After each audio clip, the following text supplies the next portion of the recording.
आज महिला मुख्यमंत्री होकर हमारे नेता के बारे में ऐसा कहती हैं जिन्होंने महिलाओं के लिए बहुत कुछ किया है। अखिलेश यादव आए थे दिल्ली में प्रचार करने।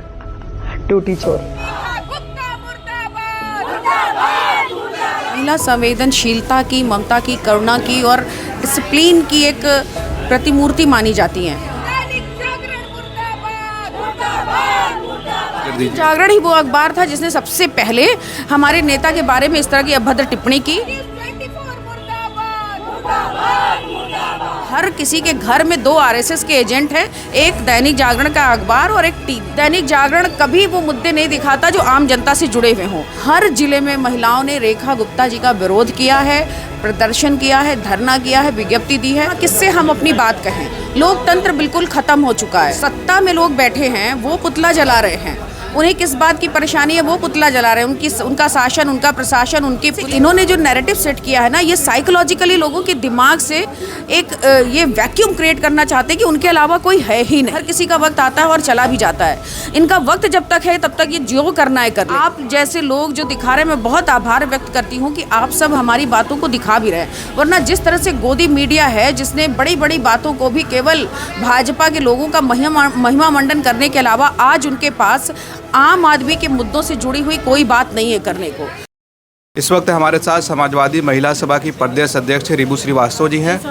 आज उनसे हम बातचीत करेंगे जो दिल्ली की सीएम रेखा गुप्ता ने जो न्यूज़ 24 पर एक रैपिड फायर में अखिलेश यादव के खिलाफ जो अपमानजनक टिप्पणी की है, उसको लेकर समाजवादी समर्थकों में काफ़ी रोष है। जगह जगह प्रदर्शन की खबरें आ रही थी। बनारस में भी आज इन लोगों ने प्रदर्शन किया है। लेकिन सबसे बड़ा सवाल ये पैदा होता है कि एक महिला होने के नाते इस तरह की टिप्पणी करना कितना सही है।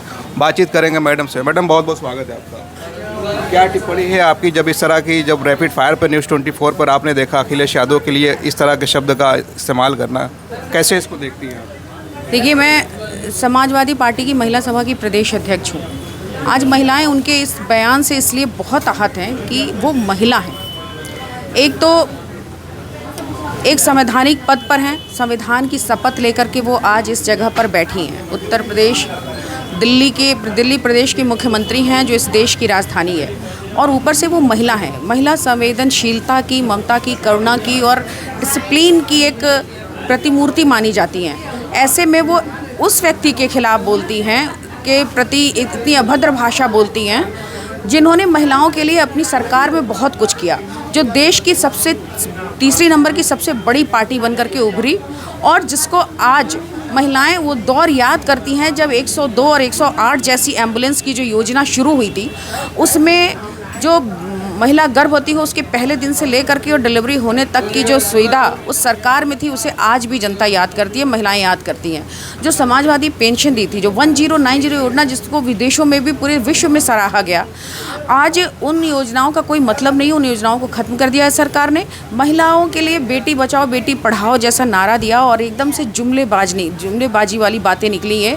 क्योंकि आज उत्तर प्रदेश में एनसीआरबी की रिपोर्ट के हिसाब से भी आज उत्तर प्रदेश महिला क्राइम में सबसे नंबर 1 पर है। और हम लोग यहाँ जहाँ बनारस में हैं, जो प्रधानमंत्री जी का संसदीय क्षेत्र है, यहाँ पर भी आए दिन महिलाओं के ऊपर रेप और हत्या की घटनाएं होती जा रही हैं। बीएचयू की घटना आप जानते ही हैं, आईटी की छात्रा के साथ किस तरह से घटना हुई, और आरोपियों को छूटने के बाद यहाँ के लोगों ने, यहाँ के बीजेपी के हमारे नेताओं ने उसको मिठाई खिलाई, उसका स्वागत किया। तो इस तरह की घटनाएं, और आज जो सबसे बड़ी हेडलाइन थी, जो एक महिला के साथ 23 दरिंदे जो रेप करते हैं, तो वो ये दिखाता है कि योगी जी का जीरो टॉलरेंस बिल्कुल ज़ीरो हो चुका है। आज कुछ भी ऐसा नहीं है जिससे बात करें कि ज़ीरो टॉलरेंस की सरकार चल रही है, डबल इंजन की सरकार चल रही है। महिलाओं के प्रति पूरी तरह से फेल्योर ये सरकार। आज महिला मुख्यमंत्री होकर हमारे नेता के बारे में ऐसा कहती हैं जिन्होंने महिलाओं के लिए बहुत कुछ किया है। आज जो महिलाएं घर में भी बैठी हैं ना, उन्होंने कभी बीजेपी को वोट दिया था, तो आज वो परेशान है और समाजवादी पार्टी को याद करती हैं, उनके दिनों को याद करती हैं। तो हम लोग आज पूरे प्रदेश में हर जिले में महिलाओं ने रेखा गुप्ता जी का विरोध किया है, प्रदर्शन किया है, धरना किया है, विज्ञप्ति दी है और तरह तरह से अपना विरोध जताया है। अच्छा, विरोध प्रदर्शन के अलावा भी कुछ रास्ता आप लोगों ने अपनाया है? क्योंकि जो नैरेटिव सेट हो रहा है लगातार हम देख रहे हैं, जब से अखिलेश यादव ने जो आवाज़ छोड़ा था मुख्यमंत्री जब बने थे योगी आदित्यनाथ, उसके बाद से लगातार ये नैरेटिव सेट किया। मुझे कहना नहीं चाहिए, जो टोटी चोर उन्हें कहा गया, तो उसकी कोई सच्चाई भी नहीं सामने, ना उन पर कोई केस दर्ज हुआ। लेकिन आप लोगों ने कोई मानहानि वगैरह का केस किसी ऊपर दर्ज कराया? देखिए, यहाँ किससे मानहानि का केस दर्ज कराएं, यहाँ किससे हम अपनी बात कहें। लोकतंत्र बिल्कुल ख़त्म हो चुका है। यहाँ पर जो सत्ता में लोग बैठे हैं वो पुतला जला रहे हैं। उन्हें किस बात की परेशानी है वो पुतला जला रहे हैं। उनका शासन, उनका प्रशासन, उनकी पुलिस, उनके सारे लोग, उनके प्रधानमंत्री, उनके मुख्यमंत्री, फिर भी उन्हें परेशानी है, वो पुतला जला रहे हैं। उनके ऊपर कुछ नहीं हो रहा है। हम अपनी बात भी कहें, हम अगर इस तरह की कोई तांत्रिक ढंग से भी अपनी बात कहने की कोशिश करें तो हमारे ऊपर FIR हो रहे हैं, हमारे ऊपर तरह तरह से प्रताड़ना हो रही है। और हमारे लोग अगर पोस्टर भी लगाते हैं तो ये उसके ऊपर भी FIR कर देते हैं। तो पूरी तरह से इन्होंने जो नैरेटिव सेट किया है ना, ये साइकोलॉजिकली लोगों के दिमाग से एक ये वैक्यूम क्रिएट करना चाहते हैं कि उनके अलावा कोई है ही नहीं।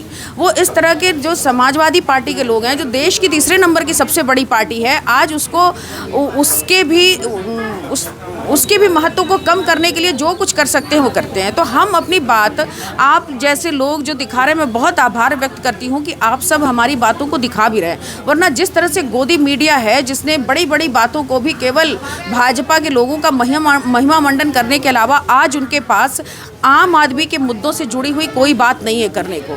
आज बेरोजगारी इतनी चरम सीमा पे पहुंच गई है, किसान आज रोज़ आत्महत्या कर रहे हैं, जो आवारा पशु हैं उनकी कितनी बड़ी समस्या है। पश्चिम के ज़िलों में जाएंगे तो आपको लगेगा कि किसी की भी खेती नहीं बच रही है। आज 5 किलो राशन उनको दे रही है और पता नहीं कितने एकड़ के ज़मीन वो आवारा पशु खा जा रहे हैं। आज यही देखिए, मोदी जी के आने को लेकर के को आना है, उनकी तैयारी में कितने लोगों की खेतें काट ली जा रही हैं, ख़त्म कर दी जा रही हैं। तो हमारी आवाज़ अब सुनने वाला कोई नहीं है। मैं आपको इसलिए मैं कह रही हूँ कि आप लोगों को मैं धन्यवाद देना चाहती हूँ कि आप हमारी जितनी आपकी पहुँच है, आप हमारी बात पहुंचा रहे हैं। और मैं आप सबके लिए कहना चाहूँगी कि जैसे एक जंगल में एक आग लगी तो एक छोटी सी चिड़िया अपनी चोंच से वो आग बुझा रही थी, तो सबने कहा कि तुम्हारी चोंच से आग तो नहीं बुझेगा, लेकिन उसने कहा कि मेरा नाम देश में आग लगाने वालों में नहीं बल्कि आग बुझाने वालों में होगा। तो आप आज उसी भूमिका में हैं। आपकी आवाज़ जितनी भी हो, लेकिन आप आज आम जनता की आवाज़ पहुंचा रहे हैं और कल को यही एक इतिहास बनेगी, यही पत्थर की लकीर बनेगी। एक सवाल आखिरी और मेरा और रहेगा मैडम कि कल अखिलेश यादव जी की प्रेस वार्ता थी, उस दौरान एक महिला पत्रकार ने ये घटना का जिक्र किया और न्यूज़ 24 का नाम सामने आया कि मानक गुप्ता को उसका जवाब देना चाहिए था, उसको इनकार करना चाहिए था। तो अखिलेश यादव जी ने कहा कि आज से हमारे सारे जो है पत्रकार वार्ता में जो जाते हैं जाना बंद कीजिए। तो इससे रुक जाएगा? आप लोग जब जाएंगे नहीं तो अपनी बात कैसे रखेंगे?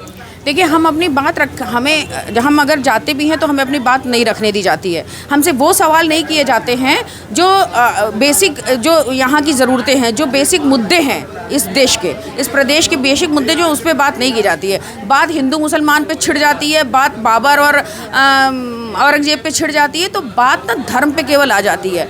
तो ये अगर हम अब जाएं भी और हमारी कोई बात भी ना हो तो इस तरह से नहीं चलेगा। वहाँ पहुँचने के बाद भी जो बड़े गोदी मीडिया वाले चैनल हैं वो किसी न किसी तरह से बात को घुमा करके वहीं लाते हैं जहाँ उनको लाना है। तो हमारे न जाने से कुछ नहीं होगा। आप जितने भी लोग हैं जो बात हमारी पहुंचा पा रहे हैं, हम बहुत हैं। और सबसे बड़ी बात कि जनता के दिलों में हमारी बातें हैं। ये छल कपट जो भी अपना लें, जितने दिन अपना लें, जब तक वक्त है तब तक वक्त है। हर किसी का वक्त आता है और चला भी जाता है। इनका वक्त जब तक है तब तक ये जो करना है कर लें, लेकिन जब वक्त आएगा, तो जब हमारा भी वक्त आएगा और तब हम जनता अपनी बात रख सकेगी। आज जितने भी लोकसभा में आप देख रहे हैं, जितनी इनको सीटें मिली हैं, तो उससे कहीं ज़्यादा विपक्ष में वोट पड़े हैं और विपक्ष के लोगों को सीटें मिली हैं। आज समाजवादी पार्टी इस क्षमता में रही लोकसभा में कि इनको देश में अपनी सरकार, पूर्ण बहुमत से अपनी सरकार नहीं बना पाए। समाजवादी पार्टी ने इनको रोका और 27 में समाजवादी पार्टी पूरे बहुमत से आएगी और तब ये बातें नहीं रह जाएंगी। और ये अभी इनके हाथ में शासन है, सत्ता है, पुलिस है, प्रशासन है, उसके दम पे ये जो कुछ भी कर सकते हैं कर रहे हैं। आज लोकतंत्र को इन्होंने पूरी तरह से ख़त्म कर दिया है। आज भीमराव अंबेडकर जी को भी इनके बड़े नेता कुछ भी कह दे, उनके खिलाफ कोई FIR नहीं होता। आज अगर थोड़ी सी भी बात, एक पोस्टर भी लगा दे हमारा कार्यकर्ता, तो उसके खिलाफ FIR हो जाता है। इसी में एक छोटा सा और सवाल मेरा ये रहेगा कि दैनिक जागरण को क्यों आप लोगों ने कहा कि खरीदना बंद कीजिए, पढ़ना बंद कर दीजिए? दैनिक जागरण ही वो अखबार था जिसने सबसे पहले हमारे नेता के बारे में इस तरह की अभद्र टिप्पणी की। और आज भी दैनिक जागरण कभी वो मुद्दे नहीं दिखाता जो आम जनता से जुड़े हुए हों। जैसे एक बार किसी टीवी चैनल के पत्रकार ने कहा था कि हर किसी के घर में 2 RSS के एजेंट हैं, एक दैनिक जागरण का अखबार और एक टीवी। तो ये जो पूरी तरह से जो कैप्चर किया हुआ है लोगों की मानसिकता को। आज आप देखेंगे कहीं भी किसी चौराहे पे कहीं भी हमारे समाजवादी पार्टी का ना पोस्टर बैनर नहीं दिखाई देगा, हमारा झंडा कहीं नहीं दिखाई देगा। तो ये माइंडसेट बदलना चाहते हैं, इन्हें लगता है कोई ऑप्शन ना दिखाई दे, अगर झंडा दिखाई देगा, हमारा पोस्टर दिखाई देगा तो लोग चर्चा करेंगे। ये उसको ही ख़त्म करना चाहते हैं कि लोग चर्चा ही ना करें। आज लोग ये और बाद में कहेंगे कि ऑप्शन क्या।